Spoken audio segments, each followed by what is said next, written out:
Good morning, students.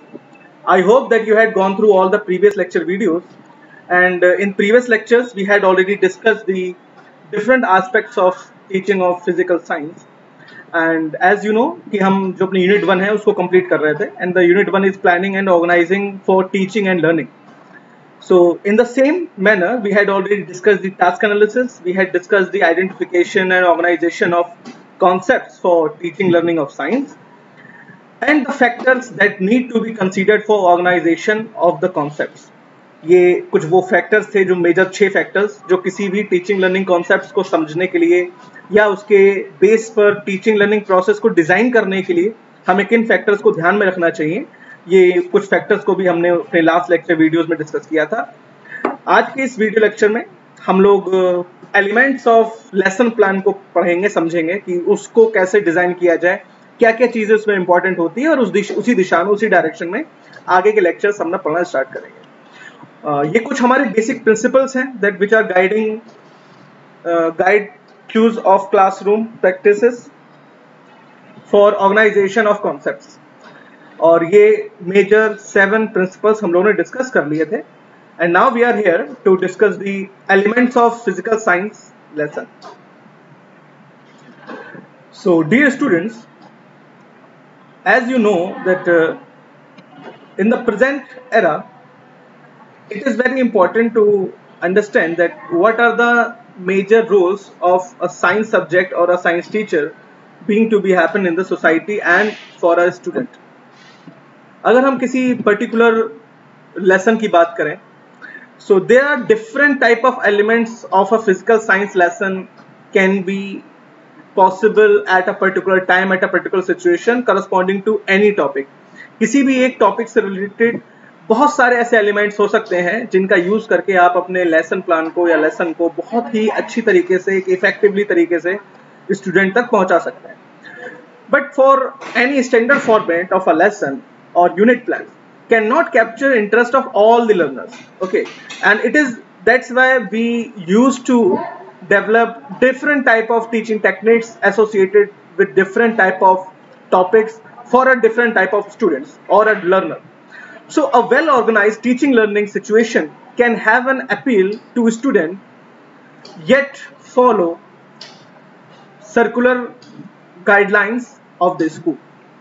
Therefore, you need to design various learning situations in creative and innovative manner to cater to the learning needs of different learners. ठीक है, तो इसमें यही आपको बताया जा रहा है कि चूंकि हर एक लर्नर की जो लर्निंग सिचुएशंस है, लर्निंग एबिलिटीज हैं, वो डिफरेंट होती हैं, और जिस वजह से आपको और भी ज़्यादा क्रिएटिव और इनोवेटिव होकर अपने लेसन के प्लान को बनाना चाहिए, जो कि सभी डिफरेंट अलग अलग लर्नर्स की जो बेसिक रिक्वायरमेंट है उनको पूरा कर सके. ठीक है, तो ये चीज़ें हमें जो है ध्यान रखनी है. इसके बाद इसमें नीचे कुछ आपके लिए मैंने कुछ टॉपिक्स लिखे हैं, कुछ पॉइंट्स लिखे हैं जिनको किसी भी लेसन के दौरान हम ध्यान रखते हैं कि किन किन का हमें ध्यान रखना चाहिए अपने लेसन को डिजाइन करते समय.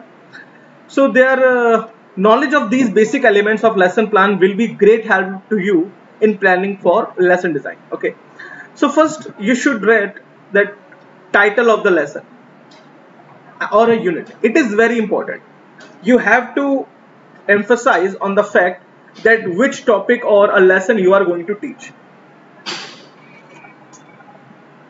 It is very important क्योंकि जब आप किसी स्टूडेंट के सामने कोई टॉपिक या कोई लेसन का नाम लिखते हैं, कोई टॉपिक या उसकी हेडिंग डिसाइड करते हैं, तो ऑटोमेटिकली चाहे या ना चाहे स्टूडेंट उस टॉपिक के अराउंड सोचना शुरू कर देता है और उसकी उसी तरीके से थिंकिंग डेवलप होती है.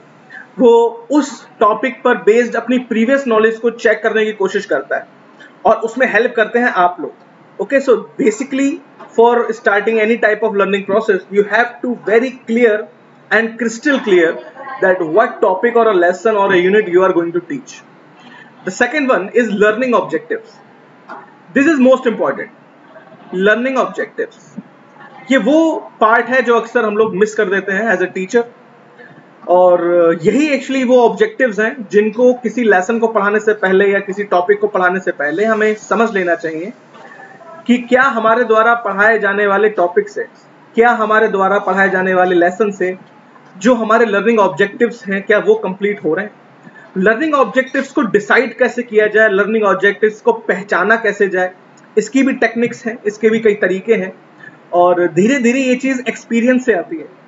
आपको देखा होगा कि अक्सर जो एक्सपीरियंसिव टीचर्स होते हैं जिनका अपना 6 से 7 साल, 10 साल, 12, 15 साल का एक्सपीरियंस है, वो एक सिंगल कॉन्सेप्ट में स्टूडेंट के ऑब्जेक्टिव को सोचते हुए उस टॉपिक को क्लियर कर लेते हैं। उसकी वजह यह है कि उन्होंने अपनी थ्रू आउट जो उनका एक्सपीरियंस रहा है एज अ टीचर, उन्होंने उस एक्सपीरियंस में उस टॉपिक से रिलेटेड अलग अलग लर्निंग ऑब्जेक्टिव्स को डेवलप किया है, अलग अलग लर्निंग ऑब्जेक्टिव्स के आधार पर बच्चों को टीच किया है और यही उनका एक्सपीरियंस है। So learning objective is a very important key to understand the concept of the time frame in which time frame you are going to teach the lesson. Okay, so the third one is pre-existing knowledge. Third one is pre-existing knowledge. Pre-existing knowledge which means इसको हिंदी में कहते हैं पूर्व ज्ञान। पूर्व ज्ञान। Before starting any lesson, before starting any process of teaching, we have to connect the present knowledge, present topic with the previous knowledge or a pre-existing knowledge of the student. It is very important.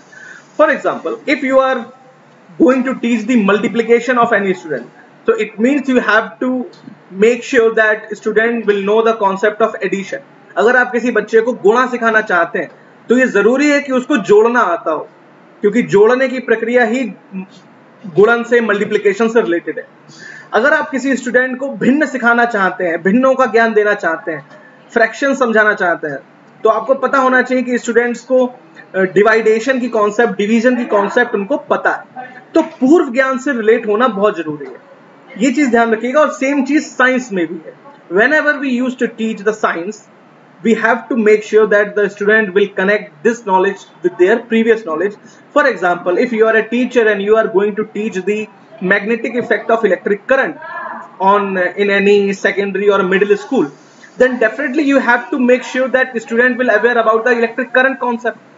Student will have to aware about the concept of resistance, concept of potential. So that is the pre-existing knowledge, that is the previous knowledge. Okay, so I hope now you are understanding that how the pre-existing knowledge or a previous knowledge is quite important for the good lesson plan or good for a basic element of physical science lesson. Now the fourth point is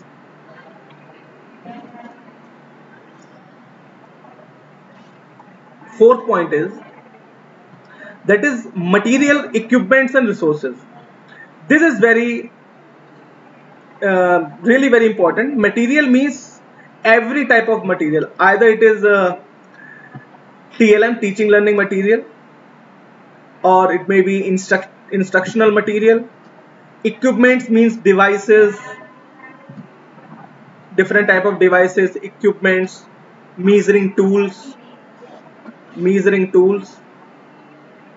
used in physics and chemistry. And resources may be literature resources, literature, knowledge, and different physical resources. So ये जो fourth point है, ये आपसे ये कह रहा है that before starting to any process, you have to make sure that you are completely enriched with the material, equipments and resources. अगर आप किसी टॉपिक को बच्चे को पढ़ाने जा रहे हैं, किसी लेसन प्लान को लेकर क्लास में जा रहे हैं, तो ऑलवेज मेक श्योर दैट उस सिलेबस से रिलेटेड, उस टॉपिक से, उस बिंदु से रिलेटेड, उस विषय से रिलेटेड आपके पास पर्याप्त मटेरियल, इक्विपमेंट्स और रिसोर्सेज अवेलेबल हो। मटेरियल, इक्विपमेंट्स, रिसोर्सेज कई टाइप के हो सकते हैं। कोई छोटा सा डेमोन्स्ट्रेटिव इक्विपमेंट्स हो सकता है। अगर आप बच्चों को मैग्नेटिज्म ही पढ़ाने जा रहे हैं तो आपके हाथ में एक बार मैग्नेट, एक यू शेप मैग्नेट, एक सर्कुलर मैग्नेट हो सकती है। इसके अलावा आप न्यूडीमियम मैग्नेट्स ले सकते हैं। अगर आप स्टूडेंट को रेजिस्टेंस पढ़ाने जा रहे हैं मिडिल स्कूल में या किसी प्राइमरी में तो रेजिस्टेंस करना ही पड़ता है। अगर आप 10th में है, 9th में है या 8th तक के स्टैंडर्ड के बच्चों को रेजिस्टेंस की कॉन्सेप्ट पढ़ाना चाहते हैं तो एटलीस्ट आपके पास रेजिस्टेंस, कार्बन रेजिस्टर्स के कुछ ऑब्जेक्ट्स होने चाहिए आप, ताकि बच्चों को दिखा सके कि रेजिस्टेंस किस प्रकार का दिखता है। अगर आप किसी भी प्रकार के गैस या वाटर या फ्लूइड मैकेनिक्स या गैसेस मैकेनिक्स से रिलेटेड एक्सपेरिमेंट बच्चों को कराना चाहते हैं तो आपके पास एक्सपेरिमेंट्स के पर्याप्त संसाधन होने चाहिए, सेफ्टी गैजेट्स होने चाहिए। तो ये वो बेसिक चीजें हैं जो आपको समझनी चाहिए कि किसी भी फिजिकल साइंस लेसन के लिए ये चीजें इंपॉर्टेंट होती हैं। So if you are completely enriched with the materials, equipments and resources, then definitely your lesson plan and your teaching learning process will be drastically good reached to the students. So that's the importance of material, equipments and different aspects. Now moving on the fifth one. Let me remove this first.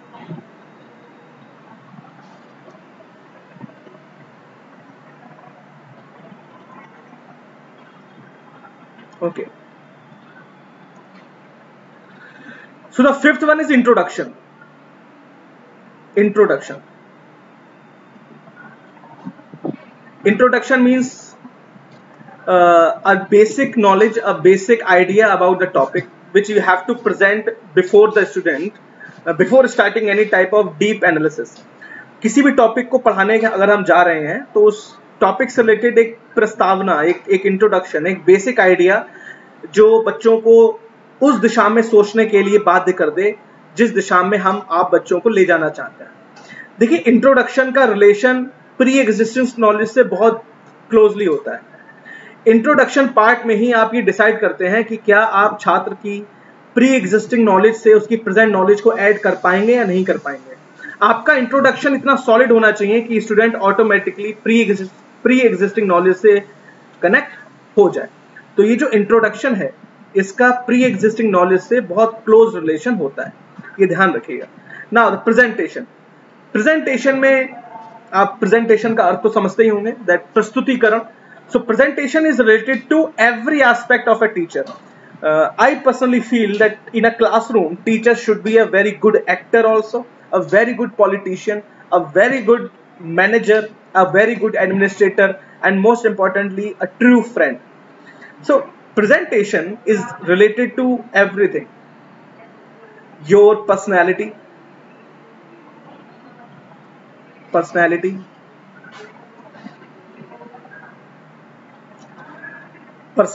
your voice,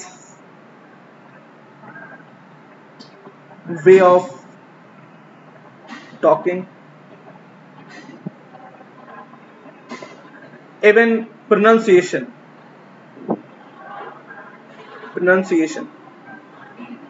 These all are the basic elements of presentation. इससे ज्यादा भी हो सकते हैं। Presentation में वो सभी चीजें आती हैं जिस तरीके से आप स्टूडेंट के सामने अपना टॉपिक रखते हैं, आपके बोलने का तरीका क्या है, आपकी आउटर पर्सनैलिटी क्या है, आपकी वॉइस कितनी क्लियर है, क्या आपकी वॉइस क्लास के पीछे तक पहुंच रही नहीं पहुंच रही है, क्या आपकी वॉइस में आपका प्रोनाउंसिएशन कितना परफेक्ट है, आप कहीं फंबल तो नहीं कर रहे हैं, या उस टॉपिक से रिलेटेड आपकी नॉलेज कितनी सॉलिड है या कितनी स्ट्रांग है। तो ये सभी चीजें आपको प्रेजेंटेशन में कवर अप होती हैं, प्रेजेंटेशन में इस चीजों को किया जाता है। और जब एक बार आप सभी चीजें पढ़ा लेते हैं, बच्चों को अच्छे से प्रेजेंट कर देते हैं, मटेरियल, इक्विपमेंट्स और रिसोर्स के सहायता से डिमॉन्स्ट्रेशन कर देते हैं, उसके बाद बारी आती है असेसमेंट की, that how much you give to students. आप अपने असेसमेंट, ध्यान रखिएगा, जब हम असेसमेंट करते हैं तो असेसमेंट केवल स्टूडेंट का ही नहीं, टीचर का भी होता है कि उसने कितनी नॉलेज स्टूडेंट्स को दी। तो असेसमेंट में हम यही चीजों को देखते हैं कि जितना हमारा उद्देश्य था। ध्यान रखिए, असेसमेंट का जिस तरह प्रेजेंटेशन, इंट्रोडक्शन का संबंध हमारा प्रीवियस या प्री एग्जिस्टिंग नॉलेज से है, बिल्कुल वैसे ही असेसमेंट का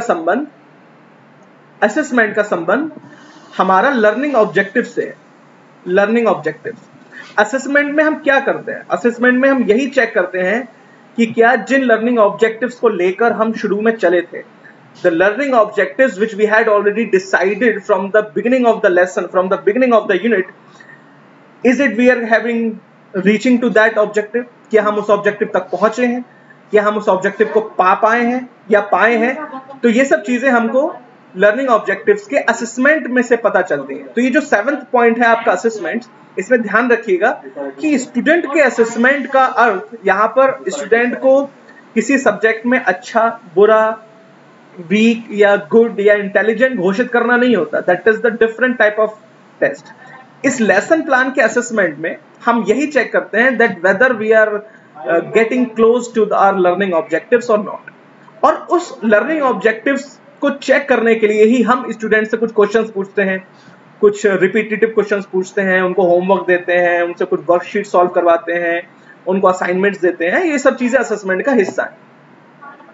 इसके बाद नेक्स्ट चीज है वो है extended learning. Most of the time when it is needed in different type of science topics, we used to give different assignments to the students. ये हमारा extended learning का हिस्सा होता है। extended learning का हिस्सा होता है assignments। assignment एक प्रकार का DIY होता है, DIY for students। DIY का means जो लोग नहीं जानते मैं उन्हें बता दूं, DIY means do it yourself। DIY means do it yourself।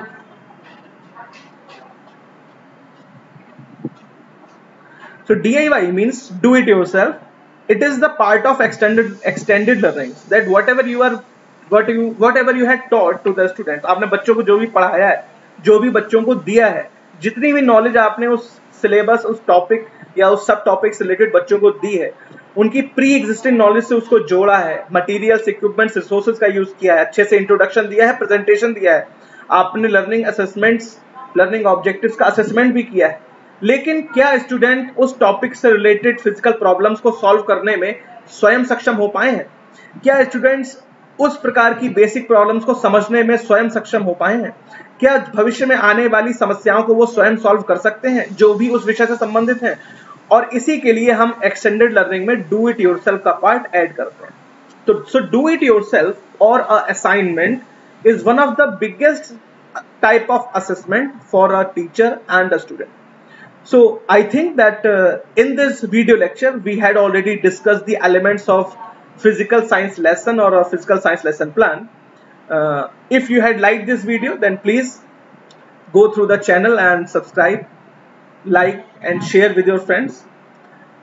Till then we will wrap this video here, and in next session we will discuss some more topics related to elements of physical science lesson, which is important to understand need or importance of a good lesson plan. Till then, thank you learners.